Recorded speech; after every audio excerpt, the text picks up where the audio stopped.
Good morning.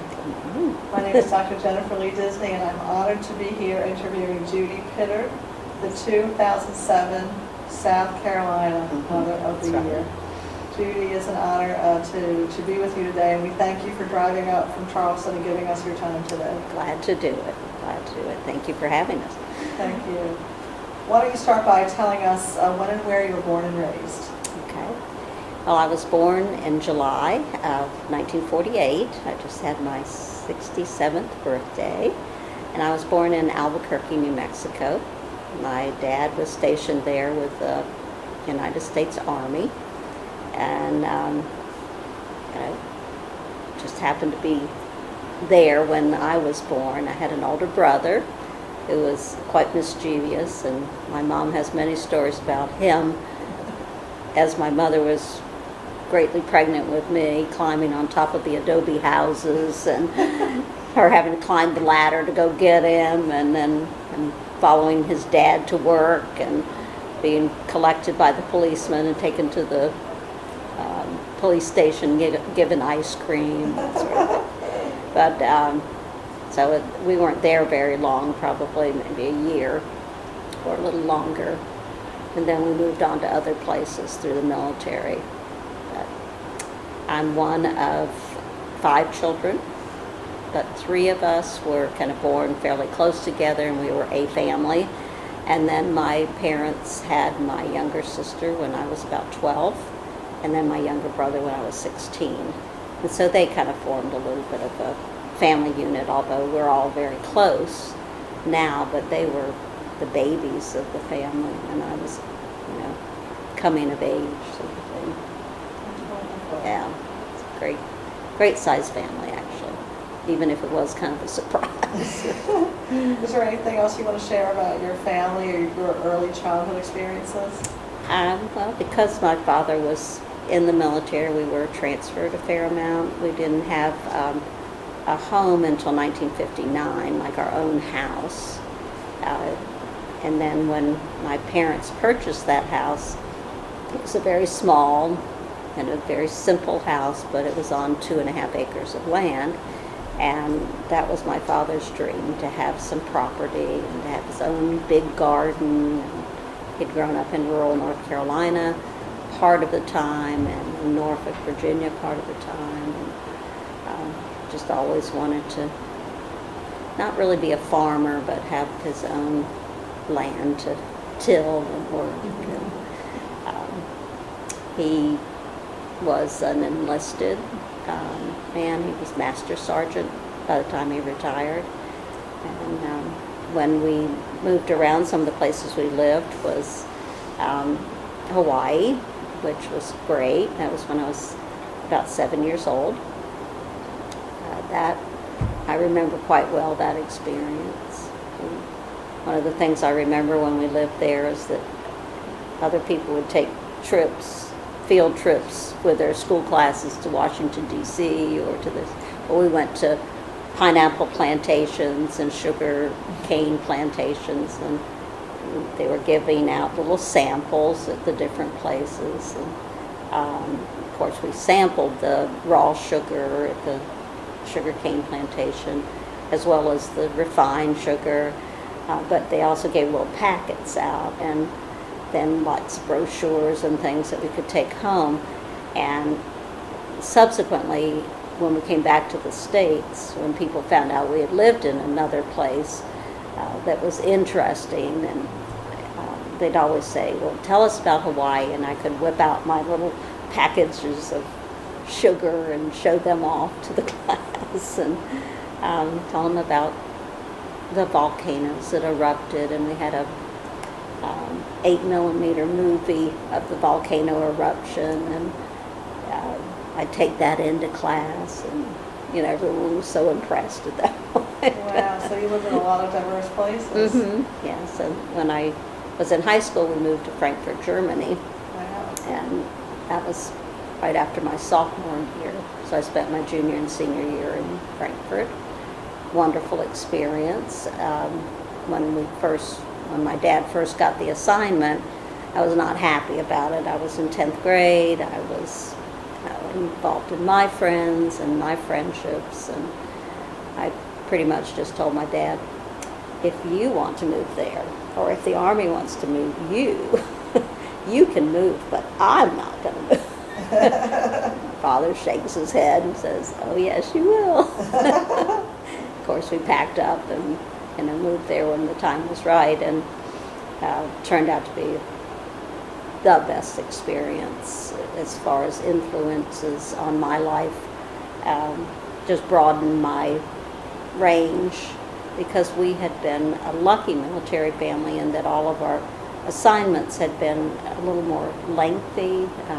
Many families moved every 2 years, and we had been on our Virginia assignment for 7 or 8 years at that point, and enough to get your feet planted, unfortunately. It's better if you move those 2 years and you just get used to the routine and meeting the new people and making yourself do that.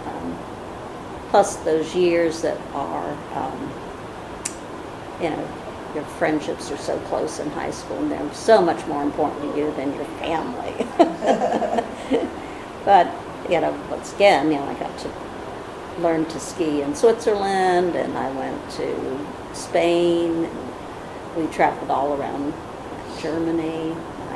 I had an opportunity to go to Dachau, and of course this was in 1966, I guess, is when we went there, and it was still, it was somewhat set up like a museum, but it was still much more just a solemn place to go, and very, very moving experience.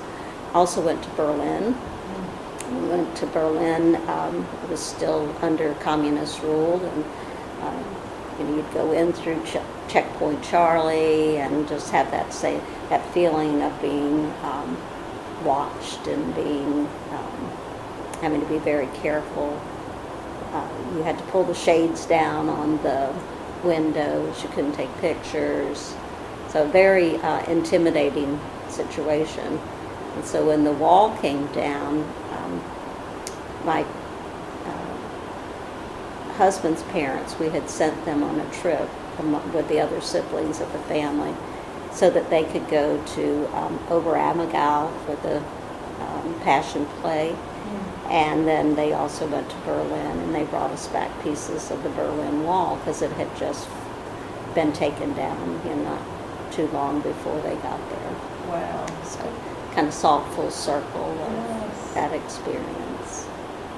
What an amazing set of international, it was not diverse national, but international experiences.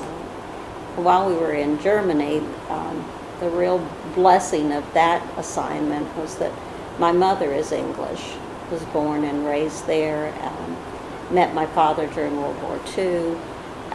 She was in the Women's Land Army at the time, and her story is fascinating. I wish you had a way to take her story into, because she has an entirely different perspective, having grown up English and been through the war as an English person and experienced what they did over a very long period of time for World War II. When she met and married my father when he was stationed there before D-Day. So it was kind of a funny story. She was invited by a friend to go to a dance that would be for the GIs in that area. And she didn't want to go. She was not interested in meeting an American. Didn't have a very high opinion of them, actually. And her friend said, oh, you have to go so I can meet an American and get married to him.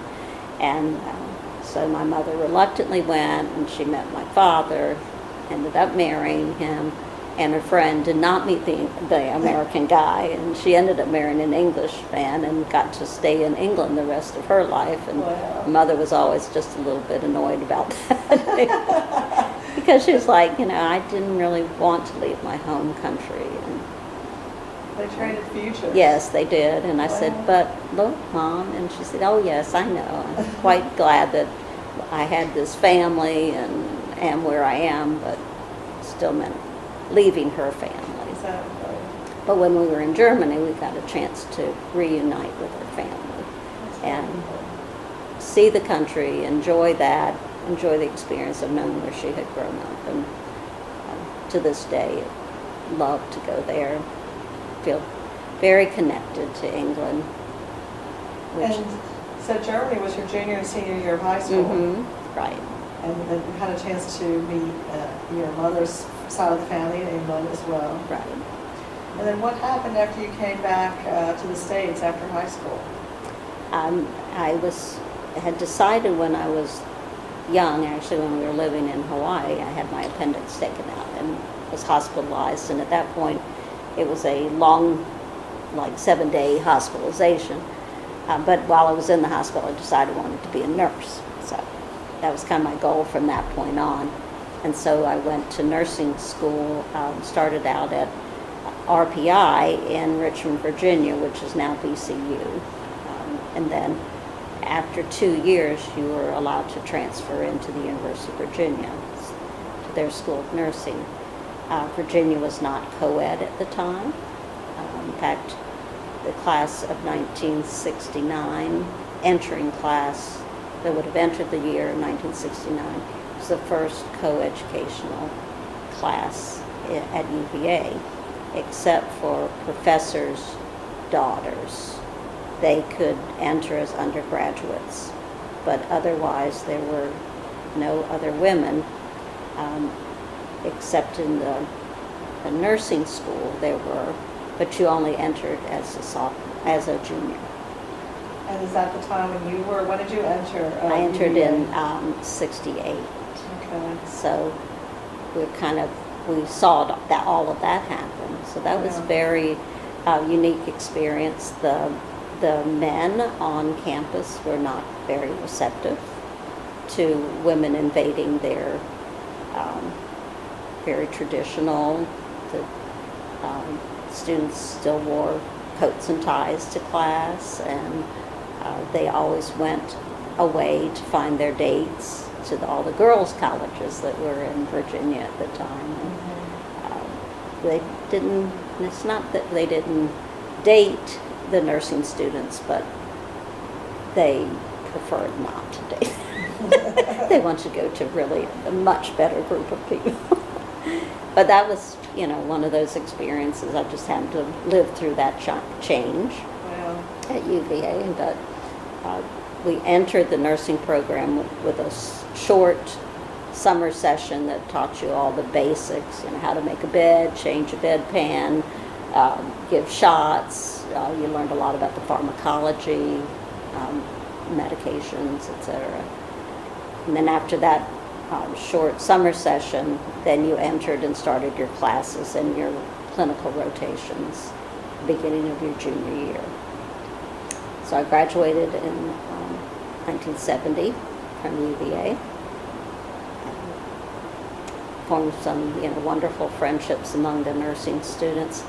And I think because we lived together, but we also worked together and had fun together. So it was a little bit like being in a dorm of 100, there were about 200 students, juniors and seniors, and each class had about 100 students. So we were pretty close-knit and still get together with our same core group of friends that we made, and meet every year and have our little reunion. That's great. The group has met every year since. That's wonderful. So So what kind of activities did you get involved in after you graduated UVA in terms of family, community, further education, meeting your husband, all those kind of things? Met my husband the spring of my senior year. It was a blind date arranged by a classmate of mine, but she was a better friend of his. Kind of funny story. I had no interest in going on a blind date, and neither did he. And this girl kept bugging us, and after I was in the library trying to study, and she kept, "You got to go out with this person, you got to go." And finally, I just said, "Lily, just leave me alone." I'll go, but I don't want to. But just leave me alone. I got to get on with this. And so then she had to go and convince my husband, Bill, to go out with me because she hadn't asked him. And he immediately said, no, I'm not going. And she said, you have to. The girl said she'd go with you. But that was kind of the way it was. And we went out, and he was he was nice. But I still wasn't particularly interested. I had made plans to move to Colorado, Denver, after graduation. I was going to take my nursing exam there, and then start working there and just enjoy being in Colorado because I'd always want to go there and live there. And he was like, stay, we just met each other, stay. And I said, nope, I'm going to Colorado. So he wasn't real happy with that decision. But I packed my bags and I went out there.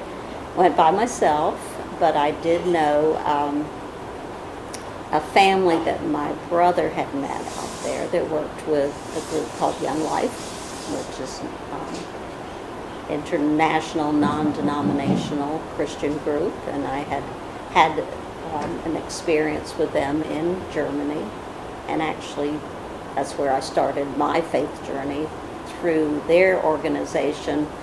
Just somebody saying, are you a Christian? And I going, well, I guess so, kind of casually. And they said, well, if you're a Christian, you know it. So you need to decide if you are or not. So I said, oh, well, I guess I better decide. But the group itself was very influential in my life, and so I was very glad to volunteer with them for a year.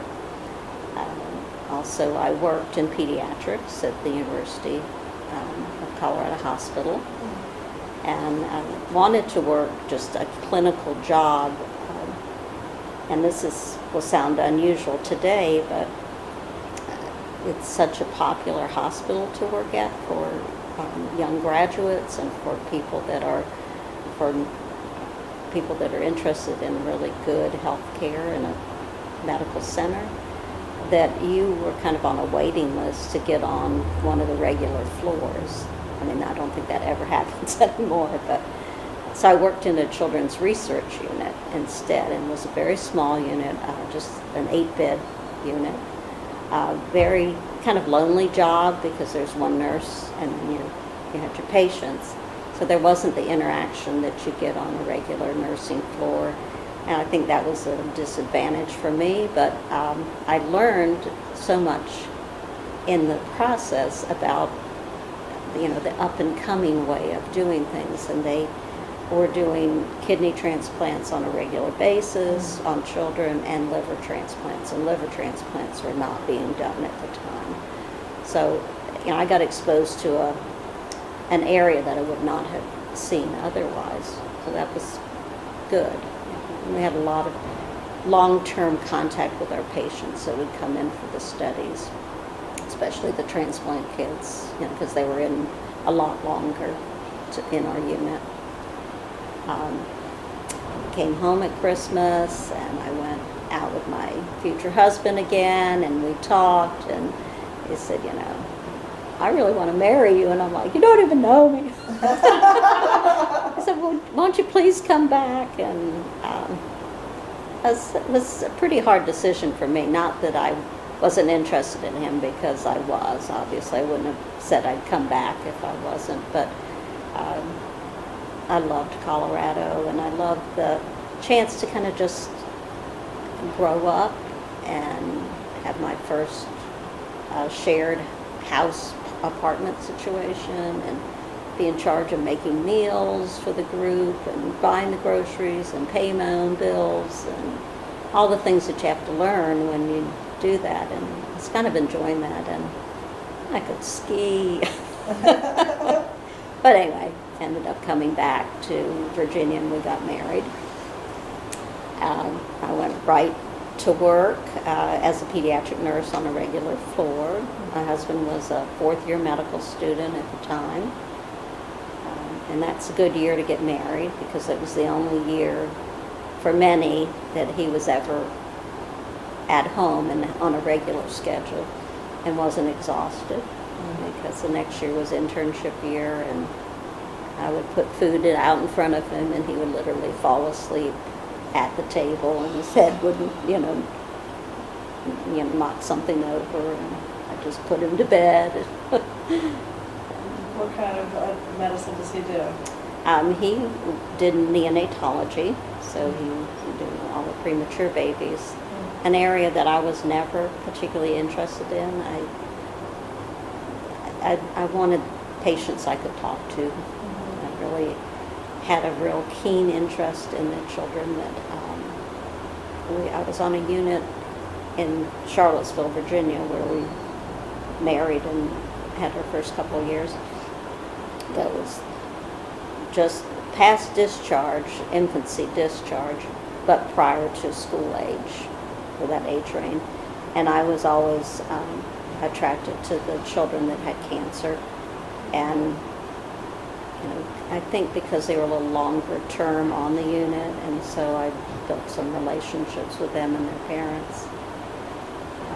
What amazing work you both have done. I mean, neonatal care, children with cancer. That's incredibly difficult, and I know it's emotionally taxing work. It is. I stayed in nursing until we started our family, and then I just became full-time mom. We had a total of 5 children. Wow. One of our daughters, I had twin daughters, identical twin daughters that were born second. First my son Bill, and then our daughters. And they were Emily and Ann. Ann developed cancer when she was about 18 months, and died. She had neuroblastoma, and that at the time was, they really couldn't do anything to help you. So I thought it was ironic, because those were the children that I was so drawn to. And so in a way I had an inkling about how hard it was going to be, but sorry. But, until you go through it yourself. That's something no Anyway. mother should have to go through. I'm so sorry. So, but it did kind of help me prepare in a very small way. But anyway, we had the 2 girls and then our son Bill, and so the 3 of us, the 3 children, and my husband and I, we had some very, very happy times all together as we did things, and it was obviously very special to have twins and go through that whole experience together. And then after Ann passed away, we moved into a new neighborhood because we'd been in a small little house and a 2-bedroom, and everybody was kind of on top of each other, and actually she was still living at that time. But we moved into this great neighborhood that had the most supportive friends, and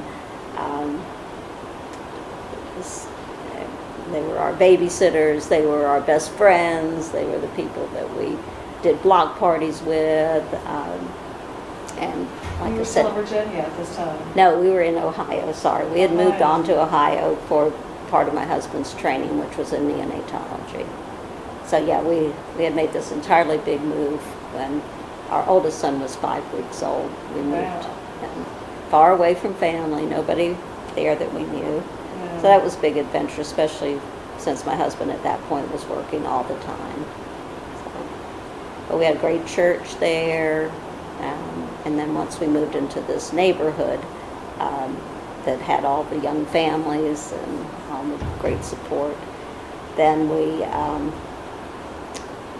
just felt really at home, and we ended up staying there until 1985, and then we moved to Charleston in 1985. But before we moved, we had 2 other children, 2 boys.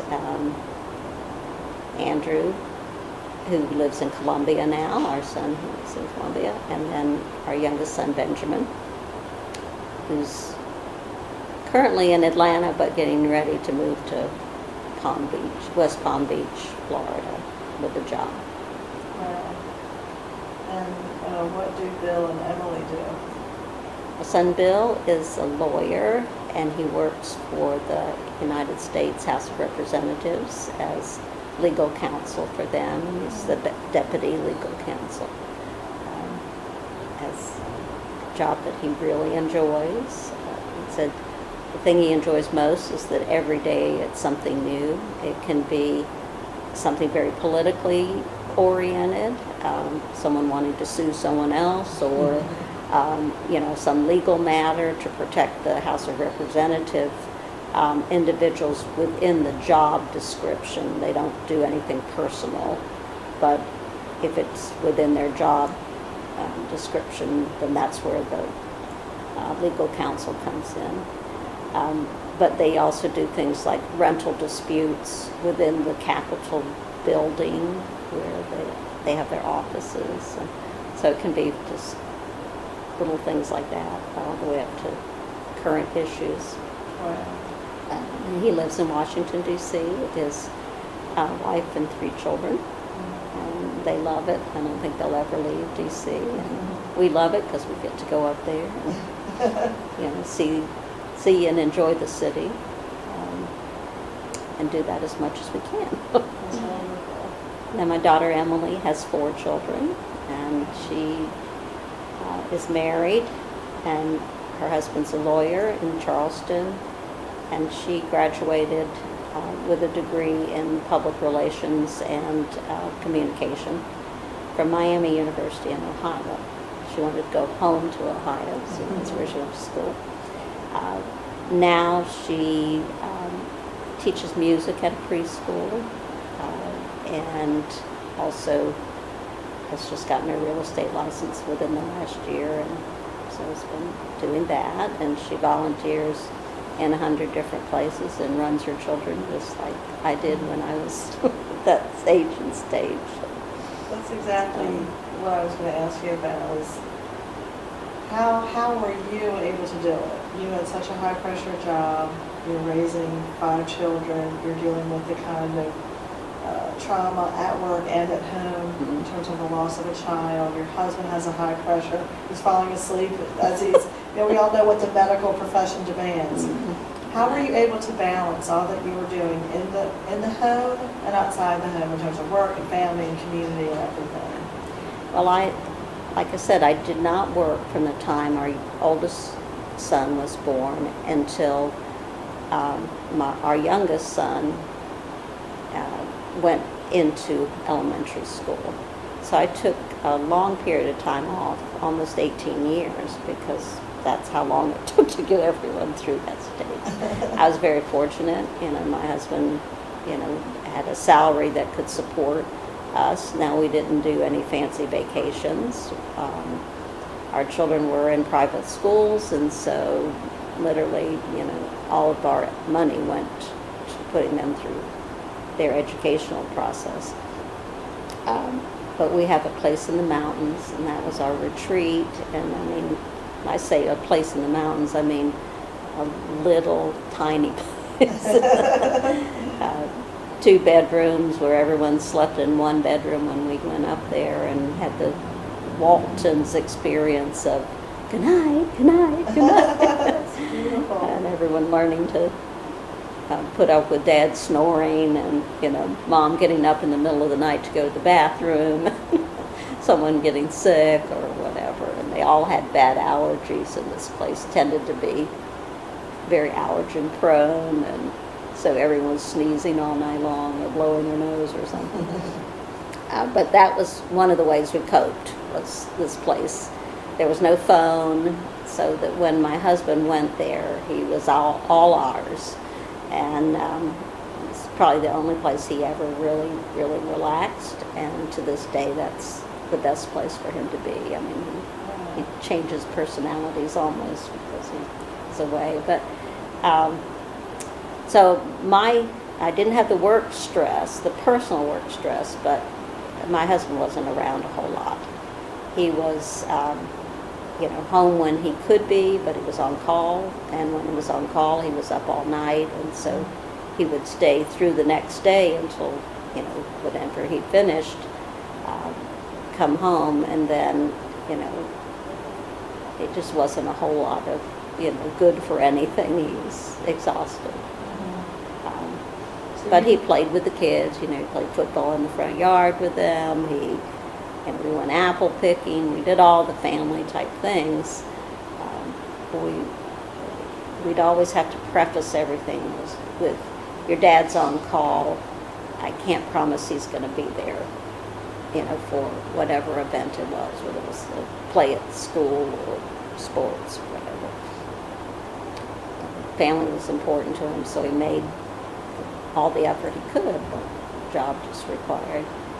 He's also interested in research, and so if he wasn't doing the clinical aspect of his job, then he was involved in research. And so he was working in the lab with bench research. That's quite a commitment. So- I think you just shared beautifully how difficult it can be for people in the medical profession to be committed, as committed to their jobs as they need to be, and be committed to the And families. do a family, yeah. But as far as, I volunteered, things at school usually. I didn't do a whole lot on the outside.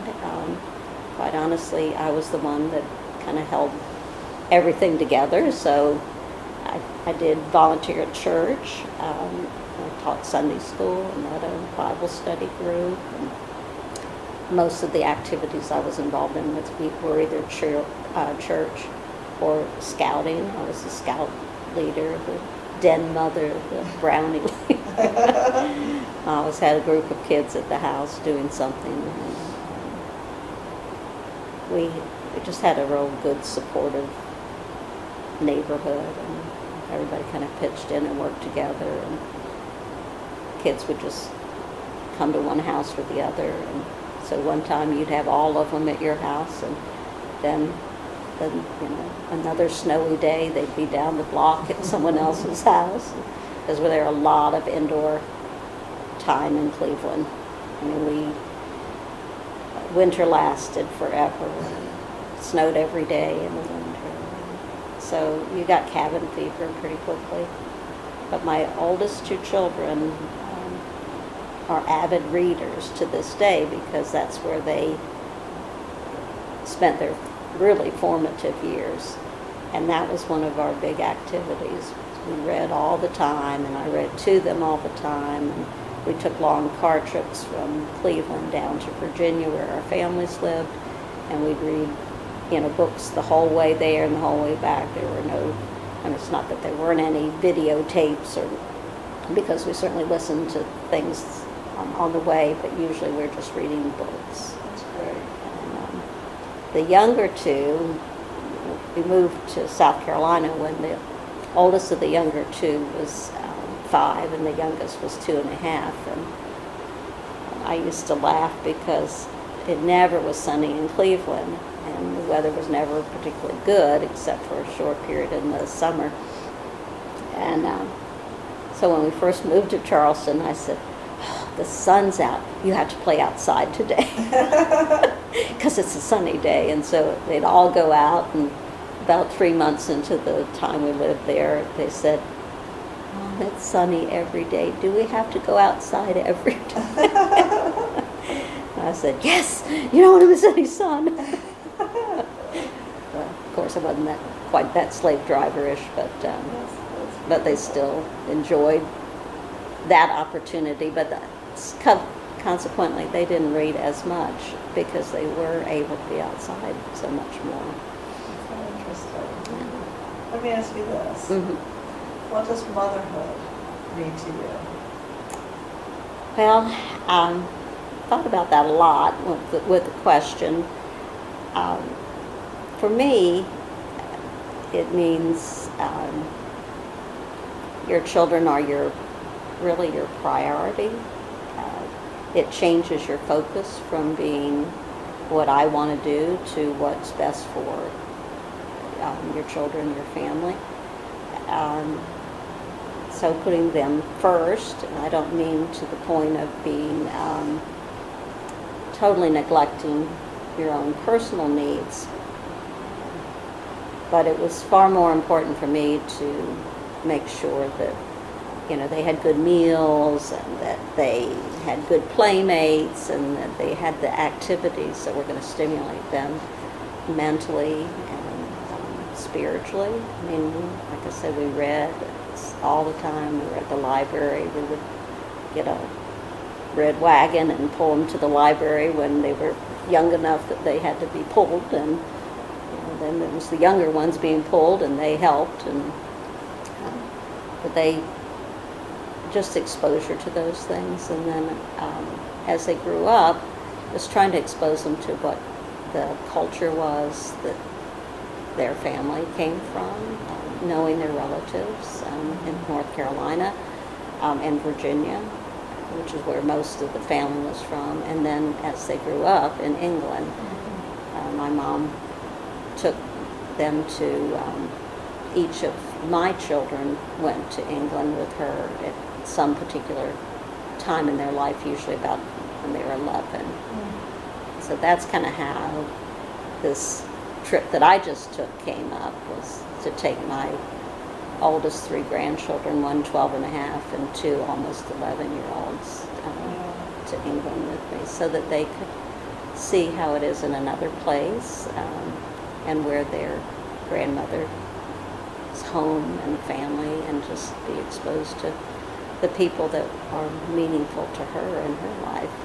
That's wonderful. So I felt like, even early on, that I wanted my children to know that.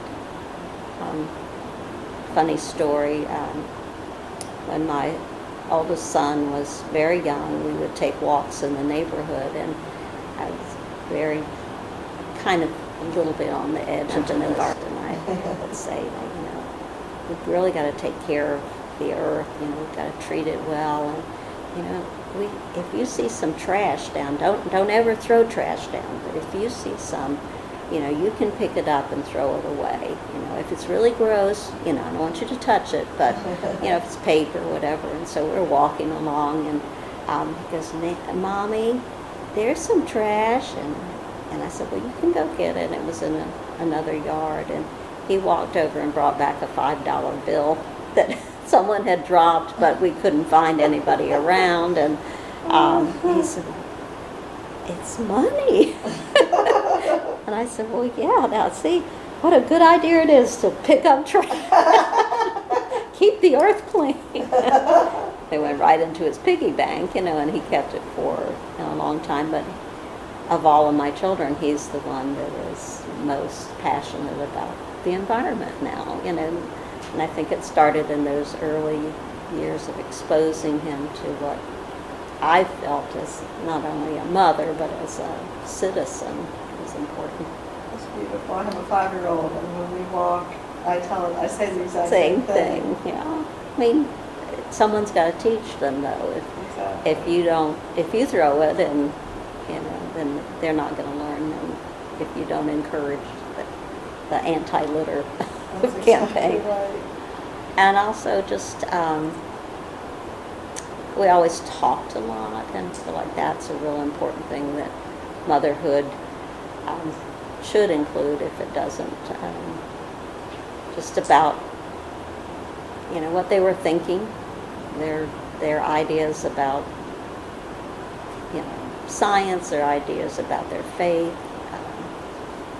Faith is very important to me, and I've really tried to pass that on. It's difficult because your children don't always make the same choices you do in that regard, and having to learn to be tolerant and not say too much, but say enough. And so you do have to get, a mother has to take those things into consideration, to let them be themselves and who they are, because each one of our children is very different.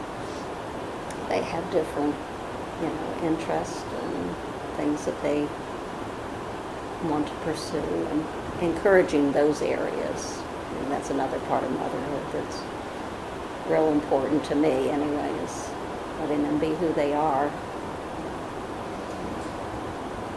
What did it mean to you to be named the South Carolina Mother of the Year in 2007? Well, it was just completely, as far as I was concerned, just blew me away.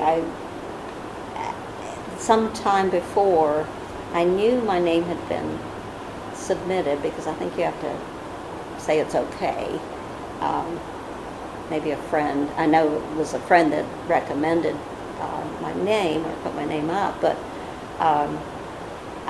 I just kind of dismissed it once she mentioned it, because I think it had been like a year before. And so, I mean, it just totally came out of the blue, and it was New Year's Day. And we were sitting around the breakfast table, and my husband and our youngest son and myself, and the phone rings, and it's Shirley, and I said, well, I want you to know that the committee has met, and they've selected you as the nominee for the year. Would you accept the nomination? I was just like, what? What are you talking about? So it was a lot of just complete surprise and just not knowing even what was involved and what it meant. But it was also, exciting, and it was an honor. One of my first thoughts was that my mother being English, one of the things Shirley had told me about was that they do a tea at the governor's mansion every year. And my first thought was, my mother would love to come to tea at the governor's mansion. How could I not accept? That's right. So that was kind of almost my first reaction was, that would be really awesome for my mother to have that experience. And then I'll have to admit, I kind of laughed, because I was like, obviously they didn't ask the kids. And each one of the kids kind of reacted the same way, knowing that I would, understand where they were coming from. They're like, well, no one asked us, Mom. But then I think my husband was almost more excited than I was. He was just so pleased that I was being honored. And this is one thing I wrote down, because I made some notes. I found it very difficult to tell people. I felt like that was kind of a bragging, and it was like, I don't know, how do you tell people that you've been honored this way, and yet you've got to tell people, because you're going to ask them to the tea after all. But the first people we told, obviously, were our children, the ones that weren't at the house that day, and they all got, oh, congratulations, Mom, that's great. What's that mean? What's all involved in that? Do we have to do anything? So, and after that, the rest of my family found out, because I called my mom, and they all called, and they were all excited. And so there was a lot of pride in it, but more just amazement. And I kept thinking, there's so many people would be more deserving, that they had maybe accomplished more or contributed more. But it was nonetheless an honor.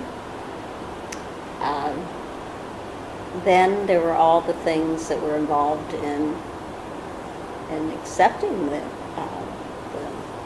interview with the newspaper. The television came to the announcement.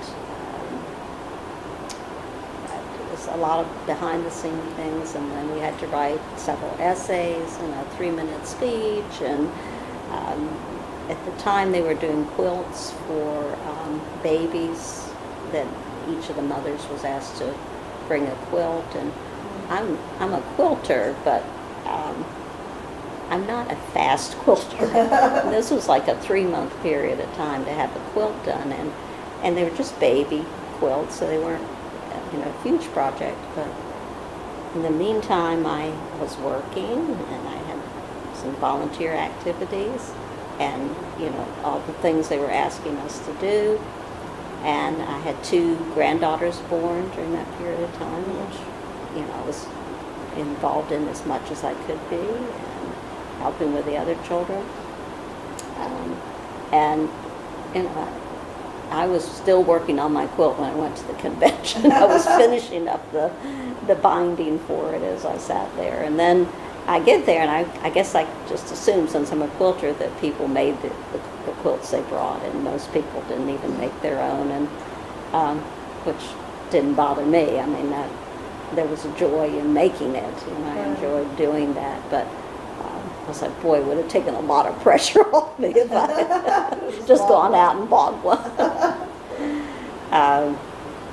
But the tea was, just a wonderful, wonderful experience. You were able to take your mother to the tea. My mother was there. In fact, almost all of my family came, and I have 4 sisters and brothers, and so they came with their families and their children, and my sister has a very large family, and so she had, not all of her children came, but a large number of them, and my 2 baby granddaughters were there, along with my 3 other grandchildren. And a sweet memory of the tea is Vivian, who is almost 11, and Eliza, who is almost 11, would stand at the table, this beautifully, set table with all these, wonderful little finger foods. And they stood at the strawberry and fruit tray and just, they didn't even move. If anyone wanted strawberries, they had to reach over. And then their beautiful little dresses that they were wearing all had strawberries. So it was just sweet, and for me, that's one of my happy memories of that day. And then just people, a lot of people from our church that came, because the church sponsored me, and That's terrific. like I said, I was working at the time, so we had people from work that sent cards and flowers, and high school friends, college friends, and it's just. It's quite an honor. It was. Congratulations. Thank you. It was a reunion, and it was one of those happy occasions you could have. It wasn't a funeral. When people come and say nice things about you. That's wonderful. I'm going to ask you some broader questions about women and mothers and society and that kind of thing. Do you think women's work and women's roles as mothers are adequately recognized by society? Well, I think it may be turning around some. I think there was a period of time when I was, I guess maybe about the time that my younger 2 boys came along, which would have been 80 and 83. I really felt that motherhood and your role as a mother was kind of discounted as not as important as working and having a job and bringing in some income and contributing in that way. But I think it's coming around a little bit. I think there's a lot more work to be done from the standpoint that, if you choose to work and be a mother through those years, you carry a big, big burden. Usually your work doesn't recognize that your family responsibilities are ongoing, and those deadlines at work, they expect those to be met, and sometimes then your family gets the short end of the stick as far as time and individual time with children. I think it's kind of like, all right, everybody, grab your own food or whatever. I think that is a real hard issue to face. But I think I've seen a little bit of a change. My daughter has stayed home with her children, and my son's wife, both my sons that are married now, their wives stay home with their children, and it's not that they have exceedingly high-paying jobs. They certainly make more than the average, worker, but their wives seem to be comfortable doing that, not pressured to work outside of the home during the years that their children are small. And that, I feel, is different than it was for a period of time where you had your baby and then you went back to work immediately. There seems to be more and more pressure for two-income earning Yes. families and households, and then that seems to make it even harder Right. for young women and young mothers to balance work inside the home, work outside the home, for all the reasons that you just described. I still think, like I said, that there's a lot more that needs to be done. You know, the family leave, you know, the fairness of pay for women for doing the same job as the man does. All of that is certainly something that, you know, continues to need to be addressed. You've kind of already started answering my next question, which is, what do you think are the most important issues facing women today? For me personally, it is balancing that time that is required, because I had the privilege and pleasure of being available for everything for my kids. Were there times that drove me crazy? Yes, there were. I remember one night getting in my car when the girls were little and Bill was little, and my husband came home, and I said, I'm leaving and I'm not coming back until they're asleep. And he said, well, where are you going? And I said, I don't know.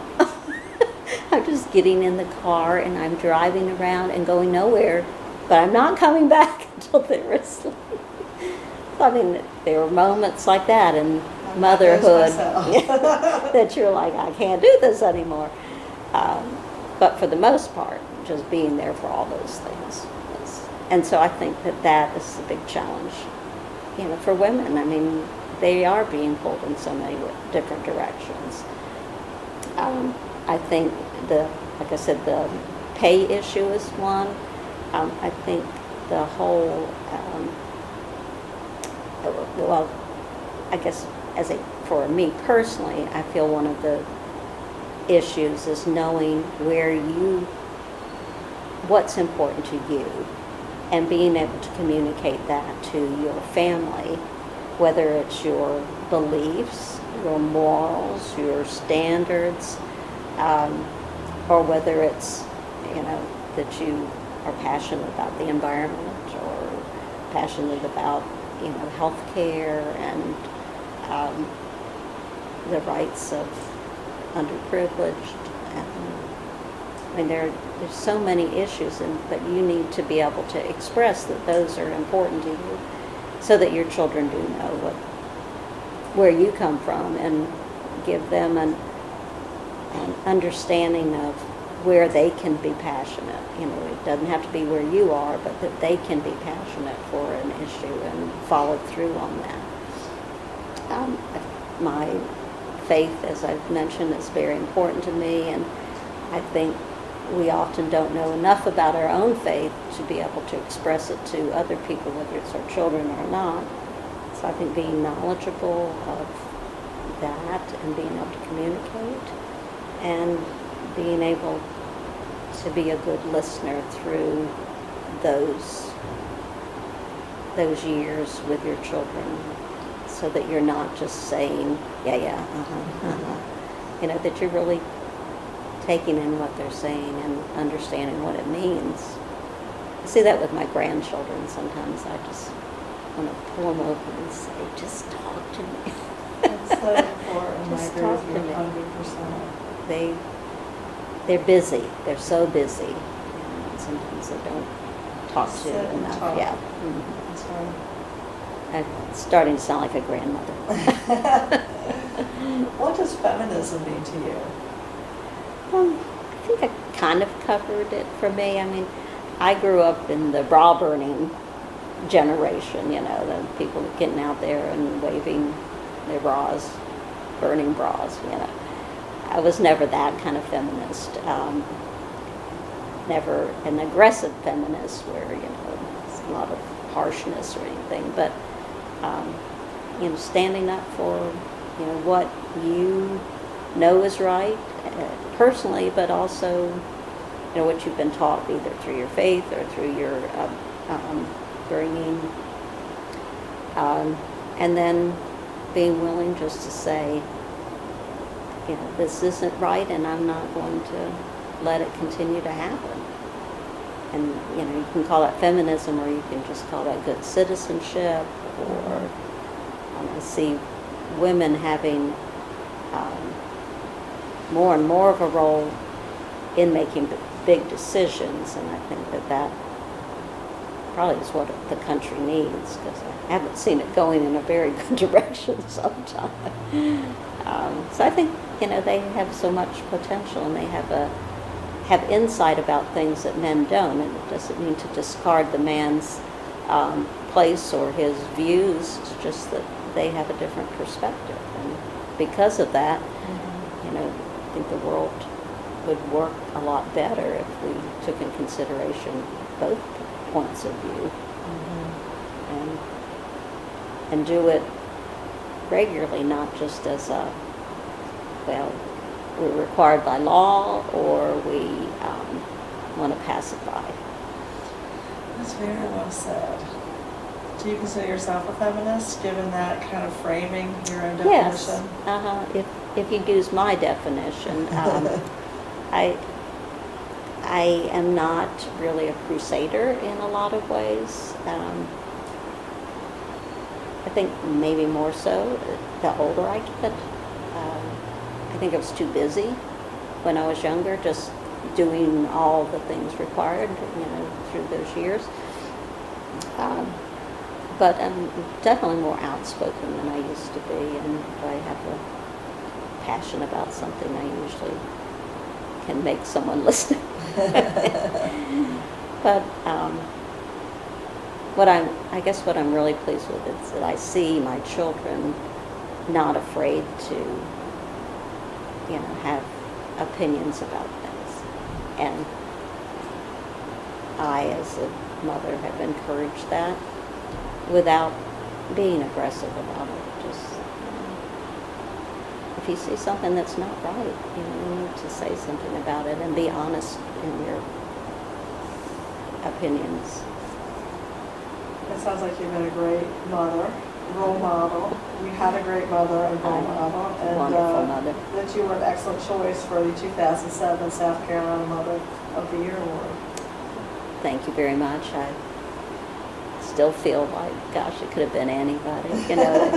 Someone else could have fulfilled that role, but it was an honor, and I met some very fine and very interesting people through the experience, and it would just amaze me when we come to the yearly meetings and tea that what people had done and accomplished, and where they'd been, and what they had worked through in their own lives. And it's inspiring. It's very inspiring. We can say, having met so many mothers and members of the association and selection committee, it's just an amazing group of women. That's right. Do you have any questions for us, or any other comments, or anything else you'd like to share? No, except that I really wish my mom could have her oral history done, if you have any leads on that. I think we need to get her in here and see what we can do. I mean, she has such an amazing story on her own, and has 5 children, and 26 grandchildren, and 35 great-grandchildren, and there are more to come, and has influenced each one of them in a positive way. So I would love for her to do her story. She's 91, and I don't know how many more years. Is she in Charleston? Mm-hmm. Yes, she is, and she's in pretty good health, and mentally just as sharp as. Well, this interview and what you just said about your mom and our experience is just a testament to why oral history is so important. How grateful I am to have been brought into this project by Martha Cranford and Shirley Fishburne. I'm so glad that these videos will be made available through the Louise Pettis Archives and Winthrop University, accessible by family members and friends and colleagues to see. And we'll talk to Shirley and Martha. Maybe we can get your mom involved somehow. Well, I would just like her story reported. I mean, she's written some of it down, and we know it, but, you know, in another generation, you know, it will get lost. That's right. The other thing is that I encourage my husband to answer all the first questions, you know, and to write his own life history, so to speak, because of the questions. Because I found it so good for me to just put the things down in writing, and so he said he would do that. So there you go. Here's that another way of that it's reflection, introspection. It carries on. Well, I'd love to, you know, just one more final thought. Interviewing the husband of the mother of the year, or the mother of the mother of the year. I mean, we know that mothering and parenting, it's a ripple effect, and the number of people that you touch, like teaching, like nursing, I mean, doctor, there are professors that you just really touch people's absolutely. lives. And it's a web of connections that we're learning about through you, and so it's nice to hear that these questions are carrying on through other people's experiences. I just feel like, you know, if you write them down and someone has access to them, you know, that they're there. It's a permanency and exactly right. He's very interested in, you know, family history, etc. So he was right on to it. And we will have these transcripts available as well. We're having the interviews transcribed, so I agree with you. The written record is very important. Yeah, that's right. Thank you so much. Thank you. Judith Pittard, 2007 South Carolina Mother of the Year. We really appreciate your time. Well, thank you very much. This has been fun. Thank you. So tell us about your children. Oh, I'd love to. Well, I have 4 children, an oldest son, Bill, then my daughter, Emily, then we have a 3rd son, Andrew, and a 4th son, Benjamin. And I have talked briefly about Bill and Emily, and I'll continue with Andrew. He was born in 1980, very active, into everything child, and so we had to find lots to keep him busy. He was always into bugs and never knew what was going to be in his pockets, and I always was a little worried about putting my hand there when I did laundry. And it's interesting, he went on to be very interested in science and studied medicine. After graduating from Wake Forest for undergraduate, he went to MUSC for medical school, and then Vanderbilt University for his pediatric training. Wow. So he's a pediatrician now, currently working in Summerville, South Carolina, but will be moving to Columbia for his practice in Columbia in November, starting in November. And he'll be with a group, but they're going to be starting a new office, and he'll be in charge of the new office off of Killam Road. Wow. He has one daughter who's 6 and is the love of his life. Does many, many fun things with children in general. He's a good, it was a good career choice for him to do pediatrics. He relates very well with children. In fact, sometimes I think he's the biggest kid that we have. Just leads the pack. When we were recently in our cabin up in Virginia, we did all these hikes, and he was at the top of the tree or the top of the mountain and asking them all to come on and join him at the top, and of course they eagerly did that.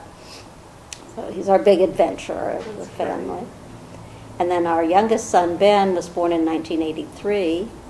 He was big from the very beginning. He was 8. All my other children were in the 6-pound range, and he just came out the big guy, and was very strong from the get-go and very athletic. He spent almost every waking moment playing some sort of sport, all the way from the youngest age because of his older siblings, all the way to through high school and through college. Had a lot of, awards and accolades for sports. Ended up playing everything from baseball to football to basketball to rugby to swimming, and loved all of those things. When he was in high school, he decided he wanted to go to the Naval Academy. He went there, played on the rugby team there, and was All-American. While he was at the Naval Academy, his main goal was to get into the SEAL program, and he achieved that. He went into the SEALs, went through all the training, had 2 deployments in Iraq, came home, and then had a family-friendly tour of duty, which he had married just before he went to Iraq the second time. The family-friendly tour was in Guam, so he and his wife had a wonderful basic vacation for 2 years, and just it was good for their marriage and good for them, and kind of a good post-Iraq deployment, which was pretty intense.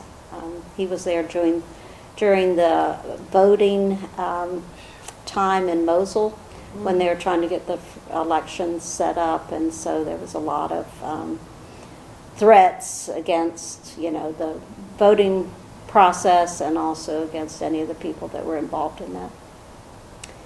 Once he got to Guam, though, I think he decided that he did not want to make the SEALs his long-term career, and he elected to get out of the Navy. He went to graduate school in business at Wharton and got his MBA. Wow. And then when he graduated, he took a job with Goldman Sachs for a couple years, and has just recently taken a job in Florida with a new company that he will be one of the senior managers, and then working his way into other positions as time goes on. Wow. But he is father of 3 children. They've all come bang, bang, bang. His daughter 4, and son 2, and a son that will be 1 next month. So Wow. that was the surprise baby. But each of the kids are very excited and interested to spend time together as a family and with their siblings. I don't know if I shared this before, but my oldest son kind of led the pack on that. He kept saying, "We've got to get together. When are we going to get together?" And kind of brought the others along, didn't let them fade onto the periphery. So we do try to get together about twice a year as an entire family. And sometimes it works and sometimes it doesn't, but it's great when all those cousins get together and the siblings. It's so important. We're trying to do that in my family as well. I know how difficult it can be to juggle that.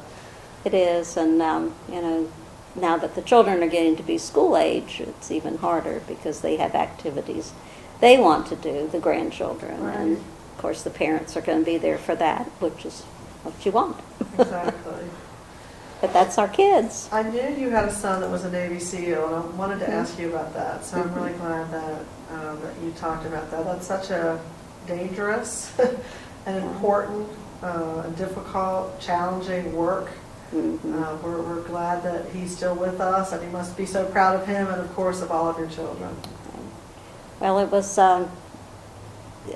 Ben had always the desire to do the hardest thing when it came to anything physical. He was gung-ho to be first one out there to do the work and the first one to volunteer and all of that. So it went along with his personality, but I think it also was different than what he imagined when he got into it, and maybe more difficult emotionally than he anticipated. It's a strain and a stress, to be in that position. But, And to go on and have a second career after that, I think is also very, yeah. it's good for the soul, that he's able to be successful and to choose a path that, as you said, maybe less emotionally taxing, Right. physically taxing, and safer. Safer. Well, I like that. Exactly. As does his wife. Exactly.